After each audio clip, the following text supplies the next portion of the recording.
Let's talk about the latest updates in ActiveCampaign. We have got notes in automation so that you can describe what they're for. We've got new rules for automation entry and exit. We've got new controls over unsubscribes right there in automations.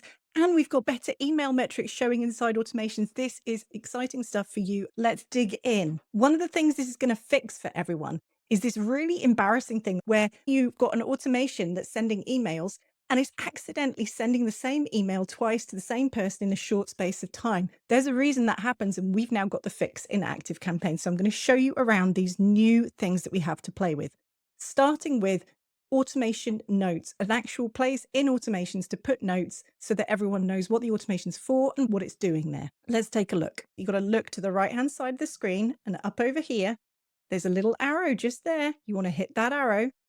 And hiding behind there is a world of good stuff for ActiveCampaign users. You can now add notes in this area called automation description. And here's the lovely thing about it. These are rich notes. You can add hyperlinks and bullet points. So the sort of thing you could use this for is making a note of who last updated this automation and when. What are the emails in this automation linking to? Who are they for? And really importantly, especially for advanced ActiveCampaign users, is the more hidden behind the scenes stuff about what is this automation actually connected to. So maybe it's connected to a Zap that uses a webhook. Maybe it's being started by some other automation. Maybe it's being started by a Thrivecart integration.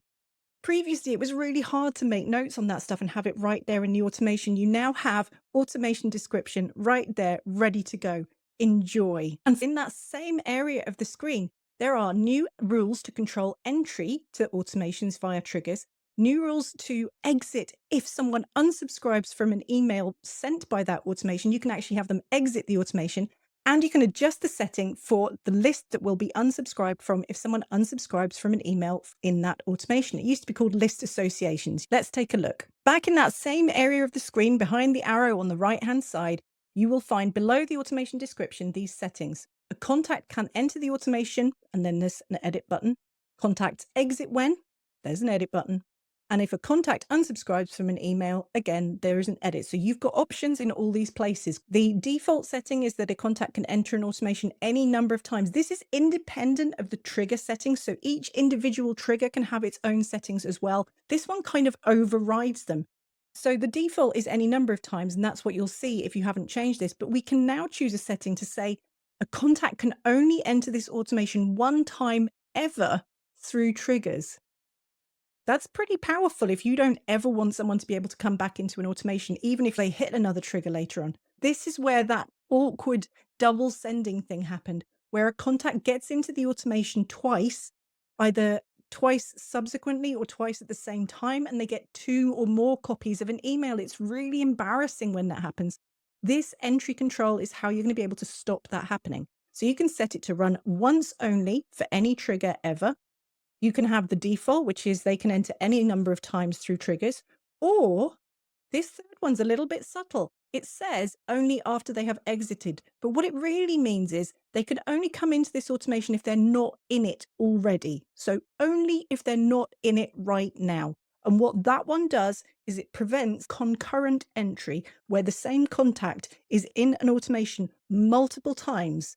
This happens if you have 2 triggers at the top and the contact hits both triggers at the same time, you get a duplicate entry. This setting will prevent that happening. So that one means they're not allowed to be in there twice at the same time. The new thing in the exit rules is an additional option to say they can end the automation if they unsubscribe from any of the emails in this automation. It's really handy if you've got a long series of emails and then some other stuff that's happening in the automation later on, and you don't want them to do the other stuff if they've already unsubscribed from the emails.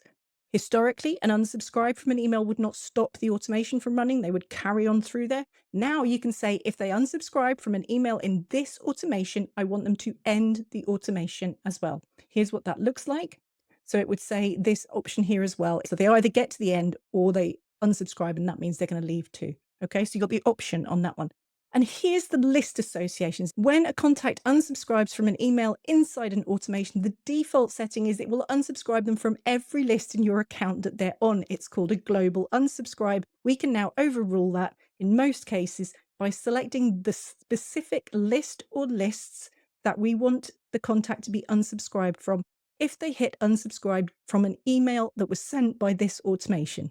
You'll see some complications in there, but it's really, really good feature. The next area where we've seen some really big improvements is on managing emails, and specifically on managing email metrics inside automations. I'm super excited about this, and you should be too. Let's take a look. So here's an automation of mine that has emails in it. And the first thing I want you to notice is this. Look at these inline metrics. We don't even have to click into any individual email to see how many have been sent, what the open rate is, and what the current click rate is. What a time saver that is. You don't have to go look at reports.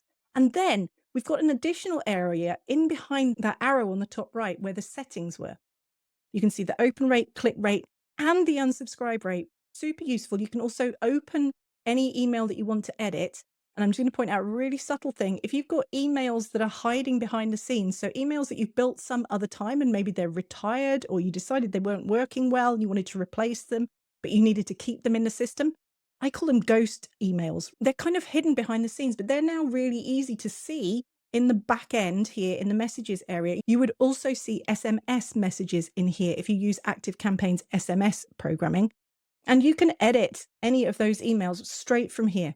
Edit, save as template, preview, go to the reports. You can also send test emails from here. You can edit the sender information from here. Lots of great toys to play with. So get in there, have an explore. This is a super enhancement for ActiveCampaign users. So remember, anytime you need ActiveCampaign help, you want to come find your Auntie Kay. I'm Kay Peacey from Slick Business. I run the ActiveCampaign Academy. Subscribe to this channel if you are an ActiveCampaign user. You really need to be on here because this is where you're going to find out about the latest ActiveCampaign updates and email and automation strategy to help you make more money in less time using ActiveCampaign.